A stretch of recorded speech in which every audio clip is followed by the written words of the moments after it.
Hi everyone, it's Penny Black and Jill Foster here with video 12 out of 12 days of Christmas card making. If you can believe it, we've made it to number 12 and we are doing stash busting sketches. So if this happens to be the first video of this series that you're catching, real quick here, to me, what is stash? It's products you already own, use, and love. They could be products that you've purchased but you haven't used yet, or products you purchase after watching them used or you're planning to purchase and you want to be sure that you actually use them.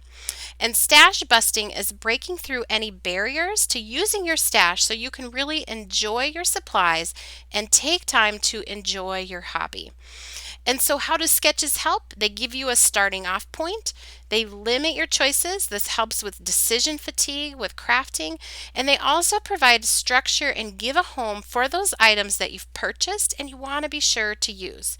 So when I'm doing stash busting, I have two boxes. One is my what I call a sketch box, and in this box, for all these sketches I've shared in the last 12 videos, I have pre-prepped an envelope with the pieces cut down for the main sketch elements. And so I just keep all of those ready to go for about 3 to 4 cards for each sketch. I also have a stash box where I've gone through my stash and added them. This is all Christmas themed, so added the Christmas items that I want to be sure to use. So I can shop this box and it limits my choices and everything is handy right there and I actually get them used. So for today's sketch, we'll take a look at it.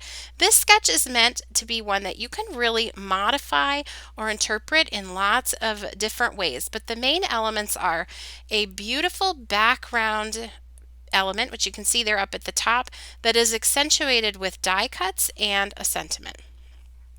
So for my background element, I'm using Penny Black's Stick and Shine design called Refinement. This is essentially like a sticky rub-on. So you're going to rub it onto your paper. I'm using my hands. We also have an applicator tool. I just didn't have it at the time when I made the video, but you can use your hands, or I use kind of the end of a bone folder. You could use a credit card, and you're going to peel off that clear sheet. Now everything that's on there is sticky, so I'm going to then take some foil.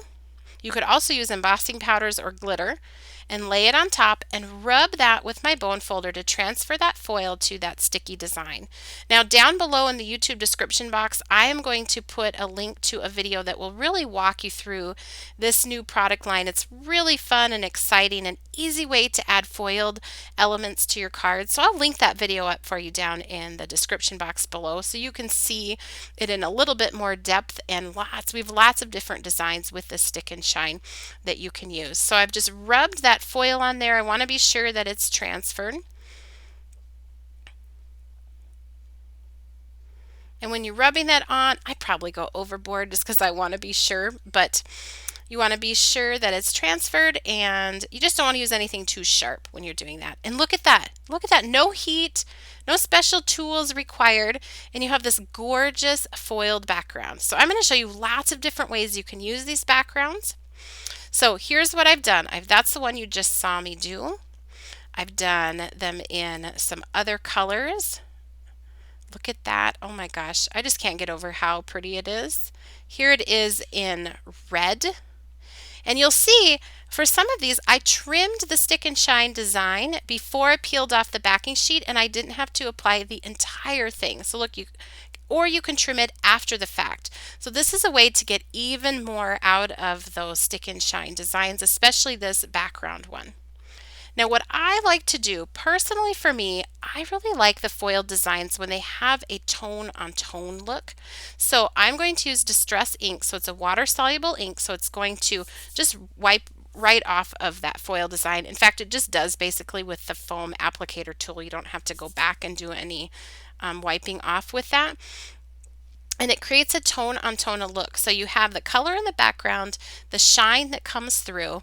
Also, it is a rub-on, so sometimes there can be applicator error when you're applying it, and I feel like by inking on top, it also hides. If you have any imperfections in the foiling when you do it, this also hides that for you. I'm using a couple tones of blue, and so that also creates just a dynamic background and hides any imperfections if you have them there. So look at that, just from one background, we can trim it and make multiple cards with it.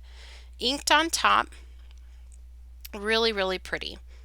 So now I'm going to go to that stash box and I'm going to pick out some die cuts that I think that I want to use, and they're going to work with this sketch. Whether you're using just a little bit of the background piece, then you could choose a larger die cut or a more detailed die cut like this one. If you're using a big, large background, I prefer not too much detail in the die that's going to take away from or compete with that background.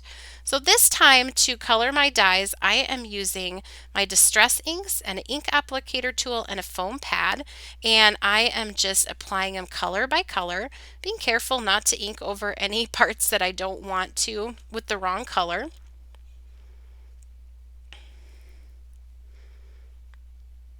This is our Festive Finesse die cut, and all of the products I'm using, Penny Black products, will be listed and linked for you down in the YouTube description box below.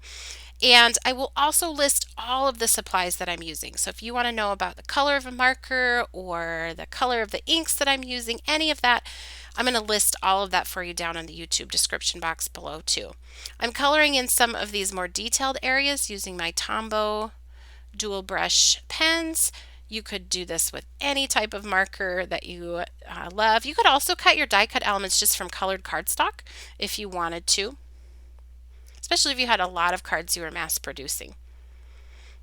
So you can see here, I'm just holding that die cut element on there using the magnet so I can get my sentiment placed and stamped down. I did add a thin strip of white up there on that foiled background. Now, if you weren't doing foiling, you could do this with background stamping as well. You could do it with it embossed. You could use our embossing folders instead of that embossed or that foiled background. There's lots of different ways you can do this sketch, and that just finishes off the card. So I'm going to show you here all the different cards and variations I did to this sketch and with this refinement stick and shine background. Try and catch the light for you. But you can see there's lots of different ways to sort of interpret this sketch and make it work for what you have in your stash. And of course, with the holidays, that stick and shine is just so fun to add that little extra something to your cards.